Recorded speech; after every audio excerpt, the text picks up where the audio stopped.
আর এই মুহূর্তে আরও একবার আবহাওয়ার খবর দেবো আপনাদেরকে। যেভাবে গাঙ্গেয় পশ্চিমবঙ্গের দক্ষিণ পশ্চিমে অবস্থান করছে নিম্নচাপ, আর সেই নিম্নচাপের কারণে গতকাল রাত থেকেই যেভাবে প্রবল বৃষ্টি শুরু হয়েছে, সেই বৃষ্টির কারণেই জলমগ্ন পরিস্থিতি হয়ে পড়েছে একাধিক জায়গা। সকাল থেকেই একাধিক জায়গার ছবি আপনাদের সামনে আমরা তুলে ধরছি।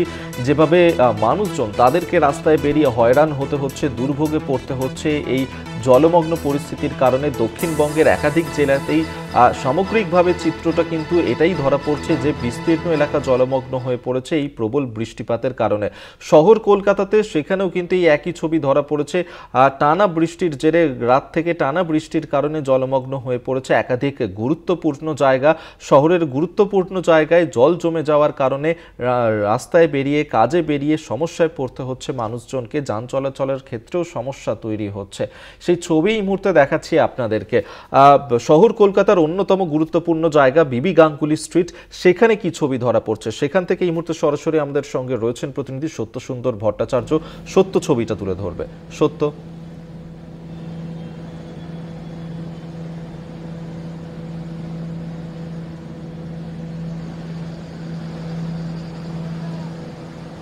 দেখো, নিম্নচাপের জেরে রাতভর বৃষ্টি, আর সেই বৃষ্টির কারণে জলমগ্ন শহর কলকাতা। বিভিন্ন রাস্তা, আর্মহার্ট স্ট্রিট, সুকিয়া স্ট্রিট, মুক্তারাম বাবু street, central Avenue, Mahatma Gandhi road, এবং এই মুহূর্তে আমি যেখানে দাঁড়িয়ে রয়েছি বিবি গাঙ্গুলি স্ট্রিট, একেবারে মধ্য কলকাতার সবচেয়ে গুরুত্বপূর্ণ রাস্তা বলতে যেটা বোঝায় সেটা লালবাজারে যাওয়ার রাস্তা। সরাসরি দেখা যাচ্ছে যে রাস্তায় কিন্তু রীতিমতো জলের স্রোত বয়ে যাচ্ছে। যে সমস্ত দোকান রয়েছে সেই দোকানের সামনেও কিন্তু যথেষ্ট জল জমে রয়েছে। তার কারণ হলো ইতিমধ্যেই কলকাতা পুরসভার তরফেও কর্মীরা তারা হাত লাগিয়েছেন জমা জল যাতে দ্রুততার সঙ্গে সরিয়ে নিয়ে যাওয়া যায়। সেই কারণে যে সোয়ার ক্লিনিং যে মেশিন রয়েছে সেই মেশিনকে নিয়ে আসা হয়েছে। কলকাতা পুরসভার 78টি পাম্প এই মুহূর্তে চালু করা হয়েছে। 78টি পাম্প চালু করা হয়েছে তার কারণ শহর কলকাতার বিভিন্ন জায়গায় যেভাবে জমা জল রয়েছে তা দ্রুততার সঙ্গে যাতে বের করা যায়, সেই কারণেই কিন্তু সেই তৎপরতা নেওয়া হয়েছে। তোমাকে জানিয়ে রাখি যে সকাল 11টা থেকে দুপুর সকাল 10টা থেকে গঙ্গার যে লক গেট সেই লক গেট বন্ধ রাখার সিদ্ধান্ত নেওয়া হয়েছে, কেননা সকাল 11টা 5 মিনিটে জোয়ার রয়েছে গঙ্গায়। ফলে সেই জল কিন্তু ব্যাকফ্লো করতে পারে শহরে, একে বৃষ্টির জল, জমা জল, তারপরে গঙ্গার জল। ইতিমধ্যেই দেখা যাচ্ছে যে পুরসভার যারা কর্মী রয়েছেন তারা রীতিমতো তৎপরতার সঙ্গে যে গালিপিটগুলো রয়েছে, যে ম্যানহোল রয়েছে, সেইখান থেকে জমা জলকে সরিয়ে নিয়ে যাওয়ার চেষ্টা হচ্ছে। এটা কিভাবে করা হচ্ছে? জলটা কিভাবে সরবে? জলটা আস্তে আস্তে তুলতে তুলতে যাবে, সরে যাবে। মেশিনটা কিভাবে কাজ করবে? এই মেশিন তো হাওয়া নেয়, আর এই মেশিনে লোড হচ্ছে। এই লোড যাওয়া হয়ে গেলে সঙ্গে সঙ্গে বেরিয়ে যাবে, আবার আসবে, এই করে করে করে কমে যাবে। আগের থেকে জল কিছুটা কমেছে? অনেকটা কমেছে।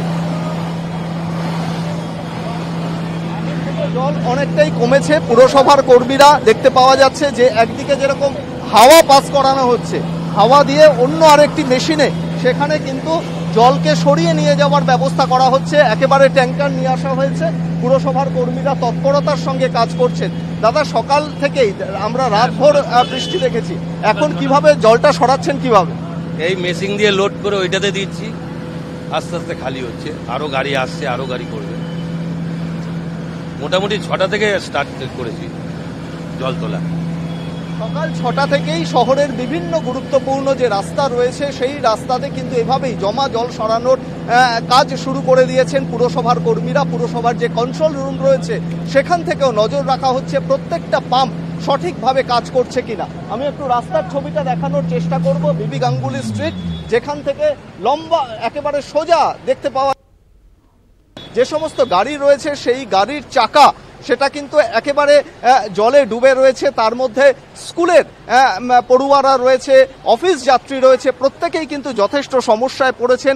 এবং জমা জল থাকার কারণে কিন্তু যানবাহনের গতি যথেষ্ট স্লথ হয়ে রয়েছে। ট্রাফিক মুভমেন্ট সেই ট্রাফিক মুভমেন্টও কিন্তু যথেষ্টই আস্তে আস্তে যাচ্ছে, যাতে জমা জলের কারণে কোনো অসুবিধা না হয়। কোথা থেকে যাবে এবং স্কুলে যেতে কতটা অসুবিধা হচ্ছে? অসুবিধা তো হচ্ছে, আর পুরো রাস্তা পানি ভরা আছে। এখান থেকে লালবাজার থেকে পুরো ভরা আছে, অসুবিধা যাওয়া আর আসার দুটাই অসুবিধা আছে। স্কুলে তো যেতেই হবে, স্কুল কি ছুটি রয়েছে আজকে? না, স্কুল ছুটি, স্কুল পুরো দিন হয়েছে আজকেও। এক্সাম চলছে? না, এক্সাম তো চলছে না, এক্সাম হবে এক সপ্তাহ 2 সপ্তাহের মধ্যে এক্সাম হবে। এরকম হবে তো এক্সামে বহুত অসুবিধা হবে। একেবারে যারা স্কুল পড়ুয়া তারাও কিন্তু এই জমা জল পেরিয়ে স্কুলে যাওয়ার প্রস্তুতি নিয়েছেন এবং সেভাবেই তারা যাচ্ছেন। আমি আরও একবার ছবিটা দেখানোর চেষ্টা করব যে বিবি গাঙ্গুলি স্ট্রিট যথেষ্ট গুরুত্বপূর্ণ রাস্তা এবং মধ্য কলকাতা থেকে একেবারে শহরের প্রাণকেন্দ্রে যাওয়ার যে মূল যে রাস্তা বলা যেতে পারে, একদিকে মহাত্মা গান্ধী রোড, অন্যদিকে বিবি গাঙ্গুলি স্ট্রিট, এটা কিন্তু সংযোগকারী রাস্তা হিসেবে যথেষ্ট গুরুত্বপূর্ণ। সেই জায়গা থেকে যাতে দ্রুততার সঙ্গে এই জমা জলকে সরানো যায় তার চেষ্টা কিন্তু শুরু হয়ে রয়েছে, সেই তৎপরতা রয়েছে এবং অস্থায়ী বেশ কিছু পাম্প পুরসভার, কলকাতা পুরসভার যে 78টি পাম্প রয়েছে সেটা বাদ দিয়েও অস্থায়ী বেশ কিছু পাম্প এখানে চালু করা হয়েছে বিভিন্ন জায়গাতে। মূলত যে সমস্ত গালিপিট রয়েছে বা ম্যানহোলগুলো রয়েছে সেখান থেকে যাতে বিভিন্ন আবর্জনা বা জমা জল যাতে দ্রুততার সঙ্গে সেখান থেকে বের করানো হয় সেই চেষ্টাই কিন্তু করছেন এই মুহূর্তে কলকাতা পুরসভার কর্মীরা। তবে শহরের বিভিন্ন জায়গায় জলমগ্ন হওয়ায় খুব স্বাভাবিকভাবেই কিন্তু অফিস যাত্রী থেকে শুরু করে স্কুল পড়ুয়া প্রত্যেকেই কিন্তু যথেষ্ট নাজেহাল হয়েছেন। যানবাহনের গতি যেরকম স্লথ রয়েছে তার পাশাপাশি বিভিন্ন জায়গায় কিন্তু বাস পেতে বা অন্যান্য যানবাহন যে রয়েছে সেগুলো পেতেও কিন্তু যথেষ্ট সমস্যায় পড়েছেন নিত্যযাত্রীরা। ধন্যবাদ তোমাকে। এতক্ষণ সরাসরি আমাদের সঙ্গে ছিলেন বিবি গাঙ্গুলি স্ট্রিট থেকে আমাদের প্রতিনিধি সত্যসুন্দর ভট্টাচার্য। অর্থাৎ শহর কলকাতার অত্যন্ত গুরুত্বপূর্ণ এবং ব্যস্ততম এই এলাকা বিবি গাঙ্গুলি স্ট্রিট, সেখানেও কিন্তু আজ সপ্তাহে কাজের দিনে যেভাবে জলমগ্ন পরিস্থিতি তৈরি হয়েছে বৃষ্টিপাতের কারণে এবং জল জমে গিয়েছে যেভাবে, তাতে কিন্তু সমস্যায় পড়তে হচ্ছে মানুষজনকে। যদিও ইতিমধ্যেই সেখান থেকে জল বের করার, জল নিষ্কাশন করার ব্যবস্থা কিন্তু ইতিমধ্যেই করা হয়েছে প্রশাসনের তরফ থেকে। সেই ছবি এই মুহূর্তে দেখাচ্ছি আপনাদেরকে। অর্থাৎ এই ছবি কিন্তু শুধুমাত্র শহর কলকাতা নয়, শহর কলকাতা তো বটেই, পাশাপাশি দক্ষিণবঙ্গের একাধিক জেলাতেও এই ধরনের ছবি ধরা পড়ছে। যেভাবে গুরুত্বপূর্ণ একাধিক জায়গাতে জল জমে গিয়েছে, কারোর বাড়ির ভেতরে জল ঢুকে গিয়েছে, কারোর দোকানের ভেতরে জল ঢুকে গিয়েছে, ট্রেন চলাচল ব্যাহত হচ্ছে, বাস চলাচল ব্যাহত হচ্ছে এবং যার কারণে নিত্যযাত্রী যারা রয়েছেন তাদেরকে কিন্তু বেজায় সমস্যার মধ্যে পড়তে হচ্ছে।